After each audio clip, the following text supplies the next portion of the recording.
If you're someone who truly enjoys scary and real stories, the kind that test your courage and send chills deep into your bones, then you're in the right place. Welcome to Chilling Talks, where every week we bring you terrifying, true, and mysterious tales that will keep you up at night. Today, we're diving into 3 terrifying true camping trip horror stories based on real events that took place deep in the forests of America, and they'll have your heart pounding with every word. If you're ready to experience real fear, hit that subscribe button right now, turn on the bell icon, and become part of this chilling journey. Remember, these aren't just stories to listen to. They're stories to feel. Let's begin. But be warned, this one might stay with you long after it's over. It was the last weekend of June when the 4 of us, me, Jason, my childhood friend Mike, and our girlfriends Anna and Rachel, went camping near Lake Wenatchee in Washington. We found out about the place through a travel blog that said the peaceful vibes and dense woods completely cut you off from the world. And honestly, that's exactly what we wanted. No notifications, no Wi-Fi, just nature and us. We set up our camp a bit off the main trail because Mike thought we'd get more privacy that way. Rachel was a little nervous and said we shouldn't go too far, but Anna laughed it off and said, "That's the whole adventure." There was absolutely no one around. Just the quiet rustle of trees, the cool air from the mountains, and a campfire. That made everything feel like a scene straight out of a movie. We were roasting marshmallows, cracking jokes, and playing Max Richter's music on a small speaker. Around 11 p.m., we all went into our tents. But just as I was trying to fall asleep, I heard a soft crunching sound outside, like someone walking slowly over dry twigs. At first, I thought it might be an animal, but the sound was too slow and heavy. There was a strange stillness in it. I nudged Mike and whispered, "Did you hear that?" He was half asleep, but when I told him someone was walking outside, he sat up alert. We grabbed our flashlights and stepped out. It was pitch dark, and our flashlight beams bounced off the crooked trees. The air felt completely still, no animal sounds, no movement, just a heavy silence. Rachel and Anna didn't come out. They probably hadn't heard anything. We looked around for a while but found nothing, no tracks, no movement. Still, I couldn't shake the feeling that something or someone was there, hiding. I went back into my tent, but sleep was gone. Maybe that's why, just to be safe, I pulled out my GoPro and strapped it to a nearby tree, pointing it at our camp, so if anything moved, we'd catch it. I turned on the recording and forced myself to sleep. The next morning, we were all up. Early, sunlight filtered through the trees onto our tents. Anna was making coffee, and Rachel asked me if I was okay. She said I looked tired. I mentioned the noises from the night before, but Mike laughed it off, saying, "Probably just a raccoon, Jason. You're overthinking it." Rachel said she didn't hear anything, and Anna brushed it off, telling everyone to get in a good mood because we had a full day of hiking planned. I completely forgot about the GoPro. We headed out toward a nearby waterfall, spent the whole day hiking, taking pictures, having lunch on some old rocks, and soaking our feet in the lake. It all felt so normal and peaceful that the fear from the night before started to fade. But the strange thing was, the entire day I kept feeling like someone was watching us, not in an obvious way. Just this uncomfortable sense, like there was a presence hanging in the air around me. Mike joked, "Dude, what if your GoPro caught a ghost?" I laughed, trying to play along, but deep inside, something just didn't sit right. And honestly, that night felt even more unsettling than the last. Whatever was out there felt closer now. But none of us knew then that the real terror hadn't even begun. Something about that entire day felt off, but we kept ourselves busy hiking, taking photos, sitting by the lake and talking for hours. Rachel seemed quieter than usual. She asked me twice if I still remembered those noises from last night, because she couldn't shake them from her mind. Anna laughed it off, and Mike, as always, was just goofing around. But I'll admit it, something about that night was weird. And I was determined that if anything happened again, my GoPro would catch it. By evening, the air had turned colder and the wind through the trees felt unusually sharp, like every leaf was part of a signal we couldn't decode. We had dinner early and went into our tents around 10 p.m. Mine, Mike's, and Rachel's tents were close together. But this time, before anything even happened, Rachel was already awake. Later, she told me it felt like someone was walking slowly around her tent, breathing. Not loud breathing, but this heavy, slow kind. Like someone wanted to be heard but not seen. Then came the scratching, light, deliberate, like fingernails sliding across her zipper, as if someone was carefully trying to open her tent. She froze, couldn't move, couldn't speak. Then suddenly she screamed, "Who's there?" Her voice cut through the silence like a knife. Mike and I practically jumped out of our tents with our flashlights. We scanned the area but found nothing, just cold air, silence, and the sound of our own breathing. Rachel didn't come out. She was inside, on the verge of crying.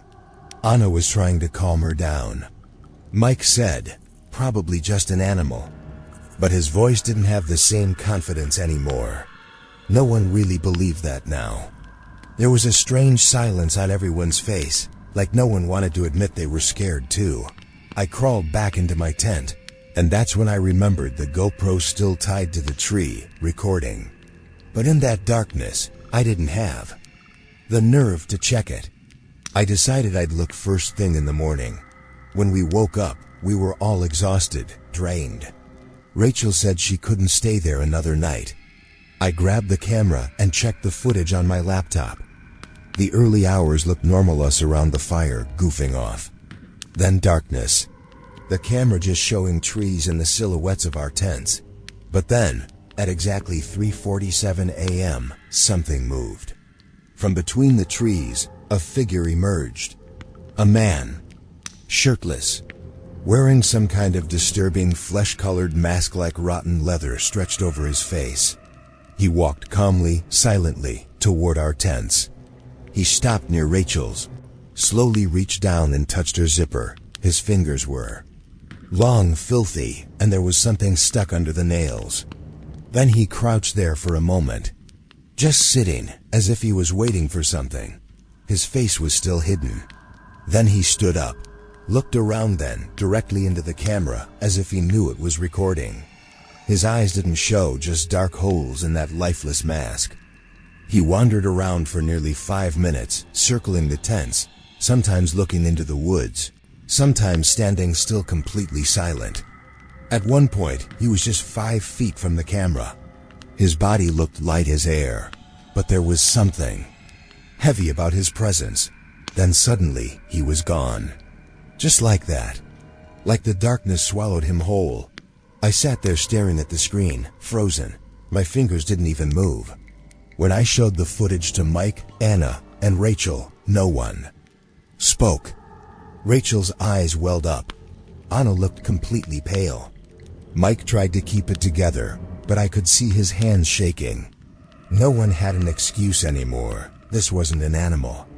It wasn't a prank. And it definitely wasn't human behavior. Rachel said she wanted to leave immediately. Anna held her hand. Mike looked at me, and for the first time he didn't joke. He was ready to go. We started packing fast. But the only thing running through my head was, who was that? And why was he there? But maybe the scariest question of all was, is he still here? It felt like fear was running through our veins like blood. The footage from the GoPro had crushed any sense of logic, fun, or laughter we had left. No one was saying anything, but we all had the same thought: get the hell out of there. We tore down the tents, threw everything into our bags, and started walking toward the SUV as fast as we could. The morning sun filtered through the trees. But even in the light, everything felt dark, like the forest itself didn't want to let us leave. I was walking ahead, and that's when I saw him, standing there behind a crooked tree branch. That same man, shirtless, with that filthy mask on, just staring at us. This time he was closer. So close I could feel the weight of his breathing. The creepiest part? He wasn't moving at all. Like a statue. "Mike, look!" I shouted, and Mike ran straight toward him without a word. But when he got to the spot, no one was there. Just a few deep footprints in the wet dirt. Human, but oddly large and heavy. Mike leaned down, stared at them, and said, "Jason ... Some of these prints don't go back. They just go forward. Like whoever this was didn't walk here, they just appeared." That sentence gave me this cold chill down my spine. We started moving faster. Rachel wasn't talking anymore, just hugging herself and walking ahead in silence. Then suddenly, at one bend in the trail, she stopped. There on the ground was a small ragged doll, old Dusty, but dressed exactly like Rachel. Same color dress, same pattern. We all froze. Rachel didn't say a word. She just stared at it and kept walking. Her face was completely pale, like all the blood had drained from her body. A little farther up the trail, we finally saw the SUV, and for a moment, we felt relief. But when Mike tried to start the car, nothing. The engine made a small click and then went dead. The fuel was fine. The engine was cool. Nothing seemed wrong. But the battery was just gone. "That's not possible," I said, opening the hood to check the engine. And then we heard it, a soft click. One of the SUV doors had opened, but none of us had touched it. We looked at each other, then quickly jumped inside.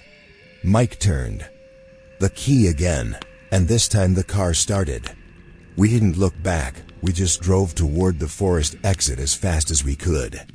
But right as we crossed the last tree line, I looked in the rearview mirror, and my heart almost stopped. Sitting under a tree, half in the sunlight and half in the shadows, was that man, just sitting there. Head down, eyes up, watching us leave. His eyes didn't show fear or anger. Just this strange, possessive stare. Like we had been on his land, and he had simply let us go. A few weeks later, I gave the GoPro footage to the local police. They watched it carefully but dismissed it. "Looks like a prank," they said. Or maybe just a mentally unstable local. Since the man's face wasn't clearly visible, they didn't file anything official. We tried to move on, or at least we told ourselves we did. But the real fear came months later when I received an anonymous email. No message, no name. Just a subject line, 3:47 a.m., remember me? Inside was a blurry photo, that same man, standing right behind my tent. Same mask, same dead stare. And the timestamp? 3:47 a.m. The exact moment he looked into the camera that night. Since then, I've never gone back into the woods. And even now, when I hear a dry twig snap in the dead of night, my heart wonders, is he still watching me? Did he ever really leave? It was a quiet summer weekend when my sister Emily and I set out for Shenandoah National Park. We brought along Max, our black Labrador, calm in appearance, but always alert. The plan was simple: 2 days of hiking and camping, away from crowds. Deep in the forest, I had picked a lesser-known trail, one rarely used anymore. Emily was nervous when I told her that, asking, why would no one use it? I smiled and said, less people, less noise, more peace. We threw on our backpacks and started into the woods. At first, it was beautiful sunlight filtering through the trees, the crunch of dry leaves beneath our boots, and Max panting happily as he darted back and forth ahead of us. The trail was uneven, covered in fallen twigs and leaves, giving everything an oddly quiet and forgotten feel. Emily lagged behind a bit, stopping now and then to snap photos. I kept talking about how underrated this spot was and how peaceful it felt. But there was something strange about the silence. It didn't feel normal. It felt too still. By early afternoon, we reached a quiet old lake and set up our tent along the shore. The water didn't ripple, it was perfectly still, like no one had disturbed it in years. Max just sat by the lake, staring into the water like he was thinking. We laid out our food and tried to relax. But as the sun began to set, I started getting this weird feeling, like we were being watched. There was no sound, no obvious movement, just this invisible pressure, like eyes from beyond the trees were locked on us. I told Emily, but she laughed. "You're just overthinking, Lauren. This is a forest. Even the wind feels like it's following you." I didn't argue, but I stayed alert. Max, however, had changed. He was no longer running around. Instead, he sat still, staring in one direction, his ears up. He wasn't barking, but he was focused, like something was there, and he knew it. That made me even more uneasy. As night fell, we got into the tent and tried to sleep. The forest was dead silent, only the occasional sound of crickets in the distance. Emily fell asleep quickly, but I couldn't. Max lay near our feet inside the tent, quiet but awake. Then, suddenly, he growled. Not a warning growl, but a deep, full one filled with fear and aggression. And before I could react, he pushed open the tent zipper with his paw and bolted outside. I panicked, grabbed my flashlight, and ran out after him. The forest was pitch black. My flashlight barely reached beyond the trees. That's when I saw it. A human-shaped shadow, retreating slowly between the trees. It moved strangely, too smooth, too still, almost unnatural, and its eyes, they were locked right on me. I froze. My breath caught in my throat. I called for Max over and over, but he didn't come back. I didn't dare move forward. I just stood near the tent, heart pounding, until finally Max returned, but he wasn't the same. His tail was down, his body low, and his fur was covered in dirt and something wet, almost slimy. I knelt to check him, but he wouldn't meet my eyes. It was like he had seen something he couldn't process. I held him close the rest of the night, sitting by the tent's entrance, flashlight in hand. I never closed my eyes. The forest stayed quiet, but that silence felt different now. It wasn't peace. It was presence. Something was there, and we would soon find out. The next day, that shadow wasn't just a glimpse. It had been waiting for us. The next morning didn't bring any sense of peace. It just felt heavier. When Lauren stepped out of the tent, something about the air felt wrong. About 30 feet away, under a tree, I saw something that made my stomach drop. A burned-out flashlight, old and rusty, with fresh bloodstains on the handle. They were faint, but clearly visible. I stood there staring at it, torn between fear and the need to understand what was going on. Emily came up behind me and said, "Lauren, we need to leave.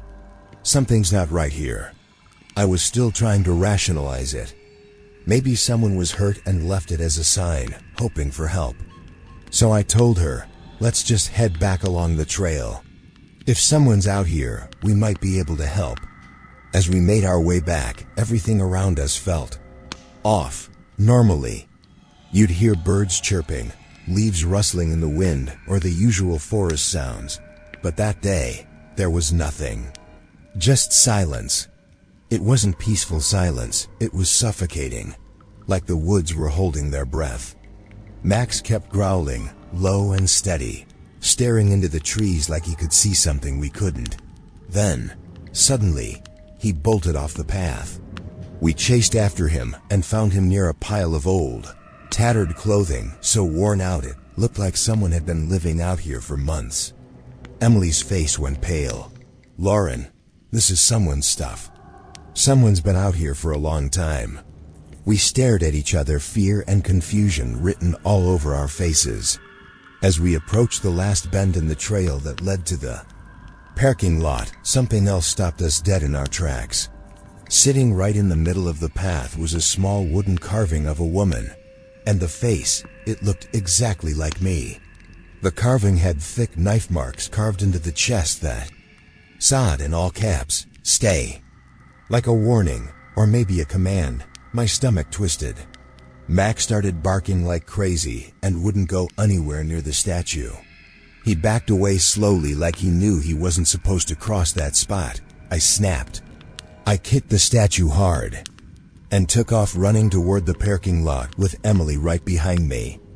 My heart was pounding so fast I could barely breathe, and with every step, it felt like someone was behind us walking perfectly in sync with our footsteps, shadowing us.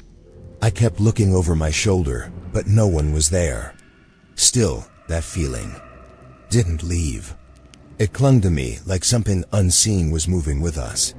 When we finally reached the lot, I jumped into the driver's seat, and Emily got in. But Max, he refused to sit in the back. He just stood there, frozen, staring at the tree line like he still saw someone. I tried to tell myself it was all in my head. But Max's fear, that wasn't imagined, that was real. And ever since that day, I've never gone back to that trail. But the memory of that shadow, it never left. It stays with me like something dark that once found me in those woods still. Watches from a distance, waiting, and I can't help but wonder, are we ever truly alone out there?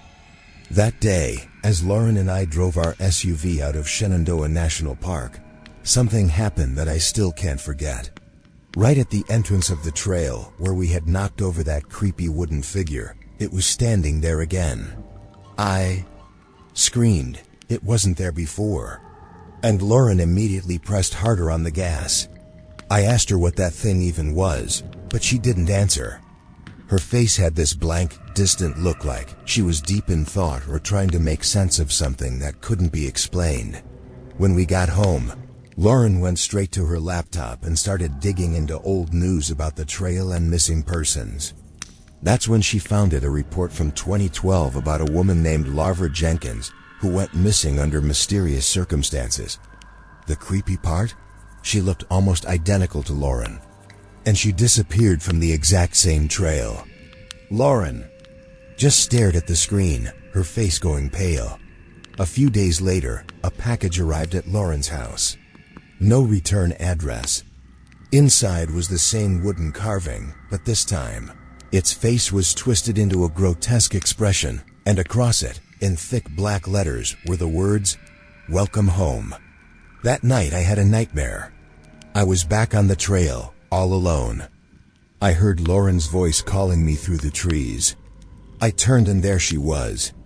But her eyes were empty, her face still and strange. She said, "I never really left." I jolted awake. The next morning, Lauren was gone. Her phone, her bag, everything was still there, like she just vanished. Max, our dog, kept growling at the front door, refusing to go near it. Then I saw it in the corner of the living room, placed carefully on the floor, that same wooden figure. My blood ran cold.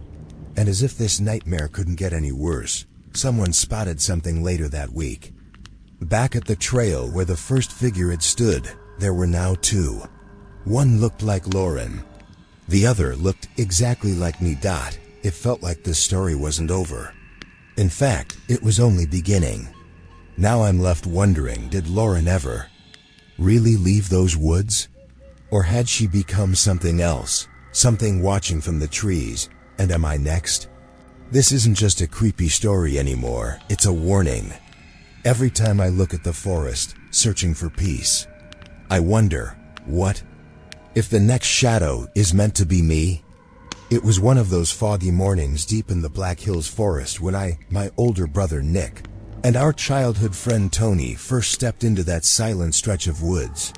Hidden in the hills of South Dakota, this place had a reputation among local stories of a forest guardian, a shadowy presence said to watch, or worse, follow anyone who entered too deep. We were there for our yearly adventure trip, just like always, but something about this place felt different. The towering pine trees seemed to block out the sky, and the silence between them wasn't peaceful. It was like something was deliberately holding the noise back. After setting up camp, we joked around as usual. Tony laughed and said, "If we get lost out here, at least our YouTube video will blow up." Nick and I chuckled, but there was an unease in our laughter, something we couldn't name. That first night, we lit a bonfire. The crackling flames and the soft rustle of trees were all we could hear. But around midnight, I woke up to a sound from far off in the hills, broken, distant, almost robotic. Help. The voice sounded human, but the tone was wrong, like someone playing a low-quality recording on loop. I shook Nick awake, but he brushed it off, saying maybe a lost hiker was calling for help. But Tony, who had been half awake, sat up and said, "That sound's been repeating every 20 minutes. Exact same pitch, it's not real." I didn't want to believe him, but the fear in his eyes made me think twice. He pulled out his folding knife and kept flipping it open and closed, clearly nervous.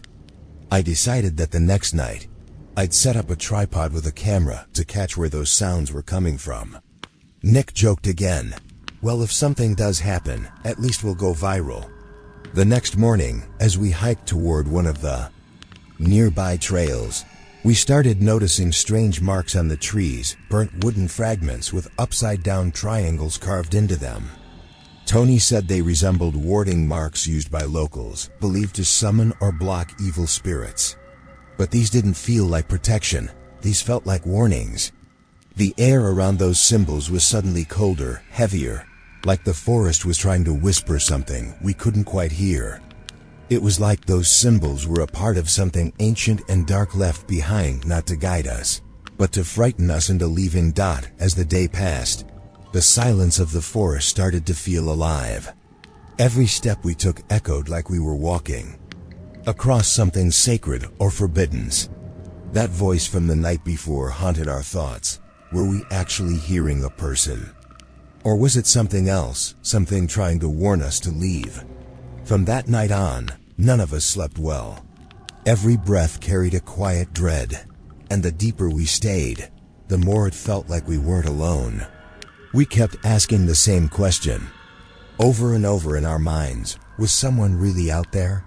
Or were we already being watched by the guardian of the woods? That night, there was a strange silence in the forest, one that made all of us feel deeply uneasy. Brian had set up a camera on a tripod right outside his tent, hoping to record anything unusual that might happen overnight. Around 2:30 a.m., Tony suddenly woke up to a loud crashing sound. He rushed outside and found the camera lying on the ground, its tripod knocked over. Surrounding it were odd drag marks in the dirt, like something had been pulled across the forest floor. Tony said, "Probably just an animal," but Nick wasn't convinced. "Whatever it was, I don't think it lives in these woods," he muttered. Then Brian told us the strangest part. Despite being fully charged just hours earlier, the camera's battery was completely drained. That was unsettling. It didn't feel like a tech issue. It felt like something took that energy on purpose. Little while later, Brian stepped away to use the bathroom. As he walked into the woods with his flashlight, he suddenly froze. Between the trees, he saw a shadow, not a person, but something tall, thin, and almost smoke-like. The figure was as tall as the trees, motionless and impossible to explain. Brian pointed his flashlight at it, and for a few long seconds, the thing didn't move. It just watched him, even though it didn't seem to have eyes. And then, just like that, it vanished into thin air, like it had dissolved into smoke. Brian ran back to camp, heart pounding, but said nothing to us. He stayed awake the rest of the night, staring at the tent walls, listening to every single sound outside. When morning came, we all stepped outside and noticed something else, 3 deep claw marks in the dirt, just in front of the tents. They weren't human, and they weren't from any animal we knew. The claws were massive, like something heavy had pressed into the ground with unnatural strength. Tony looked at them, then at us, and said, "I'm not staying here another minute." Nick hesitated, unsure. And Brian? He just stood there in silence, still replaying what he saw in his mind. Was it all in his head? Or had we stepped into something far more real and far more dangerous than we could possibly understand? That morning, the forest didn't feel quiet anymore. It felt like it was waiting. What we experienced that day was easily the most terrifying moment of our lives. Brian, Nick, and Tony packed up our gear as fast as we could and jumped into the SUV. As we tried to drive out of the forest, I glanced into the rearview mirror and froze. In the thick darkness, standing on top of a large boulder, was a tall, thin figure. Its eyes were glowing bright white, like fire breaking through the night. The second I saw that stare, my whole body tensed up with fear. I pressed down on the gas, but just as we pulled away, that voice came again. "Come back." It was slow, stretched, almost like it was floating through the air, like something wanted our souls. I started breathing heavier, but none of us said a word. Then the car's headlights started to flicker. That's when I felt it. Something was still following us. Tony quietly whispered, "There's something behind us," but none of us responded. We just kept going. Once we crossed the edge of the woods, the GPS kicked in again, and the engine seemed to stabilize. We were exhausted, but none of us could shake what we'd just been through. A week later, Brian recovered a corrupted memory card from the camera. There was a 7-second video clip, just enough to make your blood run cold.